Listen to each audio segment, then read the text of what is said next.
Amerika chika bannange njagala okubalabula abantu bangi nnyo be bayita abafere abagenze ku mukutu gwange ne bajjayo ekifaananyi kyange ne bajjayo ebifaananyi by'ebintu byange naddala ente ne babasuubiza nti ntunda ente eza layisi ne babagamba n'obagamba nti bwe muleeta ssente zammwe kapito emitwalo 10 oba miliyoni emu buli lw'oleeta emitwalo 10 ng'akakiiko akongerezaako 9 ng'oweza miliyoni bw'oleeta miliyoni emu ng'akongerezaako miliyoni 9 nga zifuuka miliyoni 10 bannange abo bafere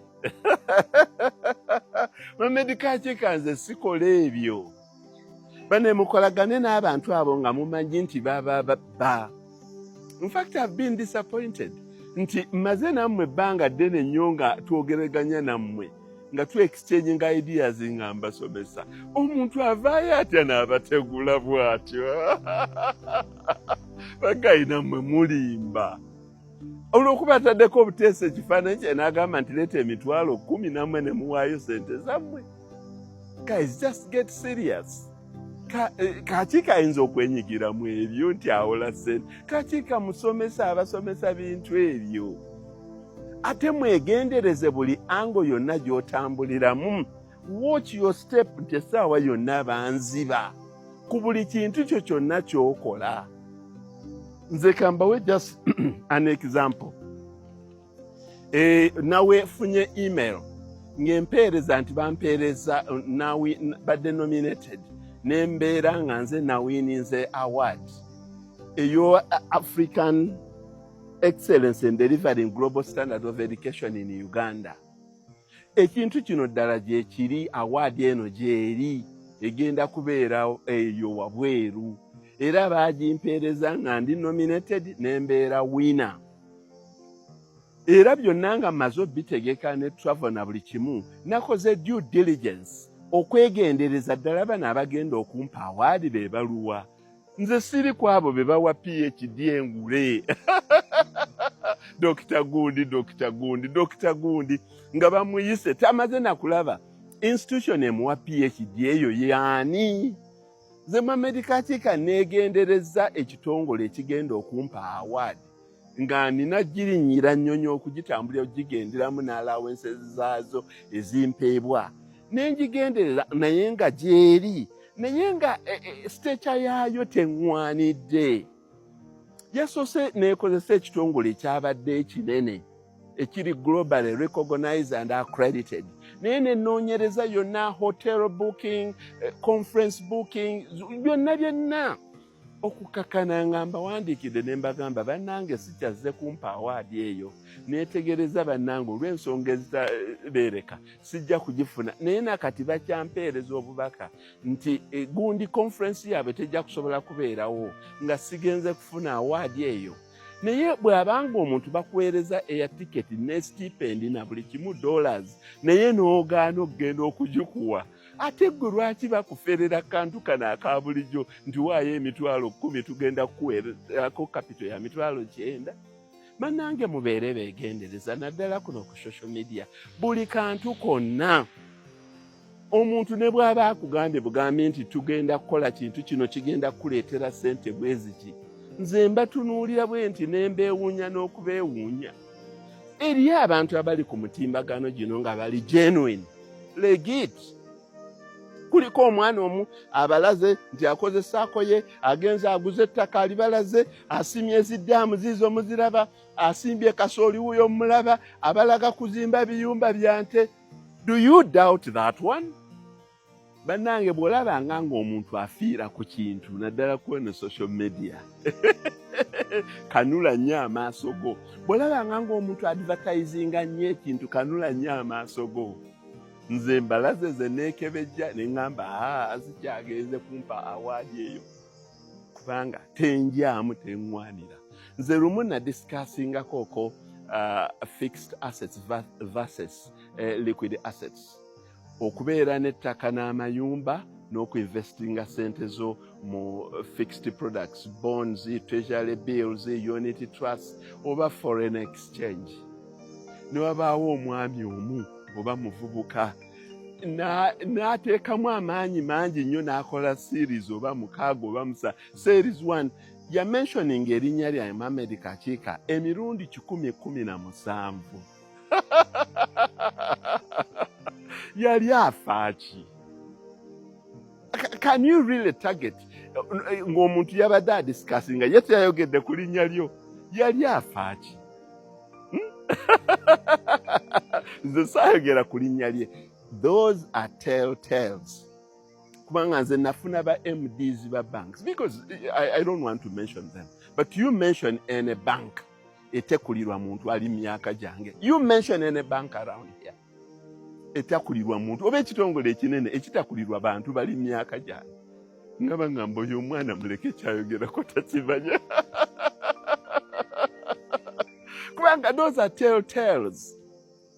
Eggulu twabadde tuli ku 4th floor ya mulirwana wange Isaac Teko. Nagulawo nze plot esooka awe Muyenga mu 2001. N'engula ey'okubiri mu 2002. Isaac najja n'agula eye mu 2004. Yansanga nze nzimba ne tuzimba. Ye n'azimba omusingi gwe gwali gwa kabi nnyo. Yaleeta Roko Construction. Ne mugamba omusingi ogw'amaanyi guno nanga ngenda kuzimba kalina. Ne mugamba Isaac bw'oba ozimba kalina nze nzimba bangalo. Tojja kuntunulanga mu kiwalaata kyange kyali tekinnajja. Tojja kuntunulanga mu mutwe nga nnywa kacaayi kange. N'ensimba ebinazi n'emiti. Era biyitako. Agenze paka kati ali ku 4th floor. Naye ebinazi byange n'emiti gye tegimukkiriza kuntunula mu mutwe. Naye kati ye nga teyanyiiga. Omusajja director mu Bank of Uganda. Lwaki ye teyakwata sente ze? Yabennyonnyoledde n'agamba nti singa taking a decision nti sente ze aziteeke mu bond n'okuzigulamu plot e Muyenga n'azimbako. Wa waasingidde okufunira? Yakyeyogeredde. Abantu bagenda ne beerabira. Bagenda ne bagamba naye mwabazeeyi ebintu byali byangu mwabazeeyi. But how people are so funny ti beerabira oba tebalowooza bintu engeri gye bitambulamu. Nze bwemba kati nina emyaka 59 bwemba nagula e Muyenga mu 2001 nalina emyaka emeka? I was 35. Oyo omuvubuka nyambalira teyeetunulamu n'alaba ti by the way ono musajja gwempita muzeeyi mulina endowooza enkyamu. Weyagulira e Muyenga n'agula plots 2 ziri kati worth $1 billion nga yazigula $224. Bwe yazigulira by the way alina emyaka 35. Isaac yagula alina 32. Naye bwe mututunuulira olwaleero nga mulowooza ffe tulinga abaabuuka step emu in life oba twavaawa. Anti mwe bazeeyi mwe muzeeyi ffe tuyinvestinga mu kino mwe abazeeyi mwe mulina ndowooza nkadde. Wake up guys. At 35 ffe twali tugula Muyenga, twali tugula assets. At 35 encouraging banno ku investing into liquid products. At 32, at 29, twali to investing into those liquid products. Omusajja huyo yeeyogeredde. Tetubeerangako na lutalo na mulirwana wange. Okuva lwe bayintavinga ku Bukedde dda emyaka gisusse mu 10. Nze ngangama ennyumba z'abapangisa nze siikolera kweyo. Nga ye munywanyi wange yalina abapangisa. Ennyumba yagisuzeemu ng'alinako abapangisa. Gaayo oyo akola ssente era kyenva mbagamba tozannyiranga ku muntu alina asset. Gaayo oyo azimbye n'atuuka ku 4th floor. Naye nga buli floor eriko ennyumba 5, 6, 7. Ate ennyumba ze tezibeera empty. Ayongerako ndala ku ssente zajje mu bano. Kati nga ntandika okwagiwinga nti rent ozimbi. Naye ye nga tagendanga mu kulima. Kuba kiri kyekimukolera. Mubeere beegendereza nnyo ng'omuntu akuleetera ekintu. Kati omuntu agamba atya nti Kakiika atunda ente ze. Nawe n'okikkiriza. Laba that neighborliness. Tuli in an area, mulirwanaawo n'agamba ye azimba kalina. Nomugamba, but man, wansangawo wano nga ntunula eri mu Lake Victoria ddala. Nali ntunula mu Lake Victoria era ekyankozesa pompeezi zange na buli kimu nga nja kuteekanga akatebe kange ntunula eri mu Lake Victoria. Naye twaseka busesire ngamba nti mulirwanaawo wange kyasazeewo okubeera. Naye abantu abamu nabalabye nga baga nti laba abantu era ddala bwe muba mwasoma. Laba abantu abamaze emyaka 25 nga bamuliraano.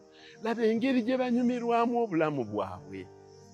Because you need okuba ne certain level of understanding. Nze I was a principal. He was with the Bank of Uganda. Waliwo munnaffe yali wali Auditor General's Office. Emabega yali wa Standard Chartered Bank.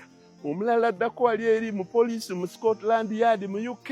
Emabega wali yali Deputy Governor Bank of Uganda. Omwami yafa baali bamuyita Elangot. Ng'otandika okkayanira mu bintu. Message bannange gye mbawa. Social media ono mumwegendereze nnyo. Mumwegendereze nnyo. Temuyombera nnyo ku social media.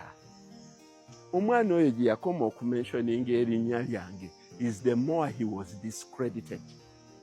Ku post ezize zennyini, comments zonna ezaabangako nga bagamba oli kali akazeeyi keesonyiwe, kali akazeeyi kaakola. Ddala byanyumira kubanga ddala baali bampita kazeeyi nga neetulamu ne ngamba nti by the way nabeerera n'emyaka gy'omuvubuka oyo. Nze nali nvuga BMW nga ngipaakinga mu maka gange Muyenga. Nga nina assets, nga nina ne liquidity. But he's tuning everybody only to look at liquidity, assets munazitunu. Okuzimba ennyumba ey'okusulamu nga kakiika teyamutta. Nga yeeyongera ogaggawala. Temuyombera nnyo ku social media. Ate temu misrepresenting yourselves on social media. Because tavaawo. Ebintu bye nayogera mu 2016, 2012 ku Bukedde, 2013 mu New Vision nakati bikyaliwo. Tobeera muntu akyusa. Bwe nagamba nti saagala kino era up to today. Bwe nabagamba nti sente zikolwa bukolwa up to today. Naye kati bw'onooyombera n'ovuma ono n'oyombesa oli n'ogenda ng'ofera abantu. Mohammed Kakiika ta-advertisingangako nti atunda ente ze bannanga abantu tebababba. I would have left it at ease, naye I know the legal connotation. Saagala abantu bababbe. Nze emphasizinga kukola. Ate n'embalaga. Mwami oyo mukwano gwange yakoze bulungi nnyo n'ababuulira n'abagamba nti decision ye y'okwakwayalinga asset bannange tugule ettaka. Sijja kumwogerera bigambo bingi ye yalina okuyogerera naye unfortunately ekizibu ye okwogera by virtue of his position. Naye awo osanga abantu abakulu singa Isaac had room n'abatuuza n'abannyonnyola ku financial products. Nze sigambangako nti mutegeera bonza nze nagamba bane how much do you know about investments? Bane oba n'Olungereza ennaku zino balusomesa mu ngeri ndala. I asked one question. Young people, how much do you know about investments? I did not say how much do you know about bonds. Babavayo ne bambikulira textbooks. Nze nali njogera ku investments. Kubanga ffe tuziyiseemu. Bw'olabanga ng'omuntu agundidde, respect him. Abantu abayombera ku social media enkya bijja bahontinga. Abantu misrepresenting themselves with the flashy lives enkya bijja bahontinga. Abantu abakola ebintu ebikyamu misrepresentinga. Ettaka tolirina naye n'ogamba nti olirina. Ekkale gy'eyo togirina people know. People know what it takes. waliwo omukwano gwe nabadde njogera naye faamu esinga obunene ente mu Denmark, mu Netherlands, oba ya nte 7 oba 8. But someone tells you, nze nina ente 2,000. Nina kasooli acres 3,000. People, just get to know there are some knowledgeable people who know these things. As you are exaggerating, just get to know that you will out-exaggerate yourself. Kuba abantu bajja kutuuka okulaba nga ebintu by'oyogera birimu ebitulituli bingi. Abantu kyebavudde basiimye Muhammad Katika because buli kyayogerako aba akikukakasa. Bwe nkugamba nti nkozesa basajja bange kyekyo. Nalabye omwana oyo Jebbi ng'asima ddaamu ng'asimisa mikono. People do not know that ddaamu esingayo obulungi ekwata n'ekuuma amazzi bagisimisa mukono. Excavators zino ezisima bwe ziti okujjako nga yakusilantinga. Naye ddaamu okujjako nga nnene nnyo. Naye namuyigiriza ne mubuulira nti ddaamu gisimise emikono. Abantu bafune emirimu baleme kubba. Kyekyo.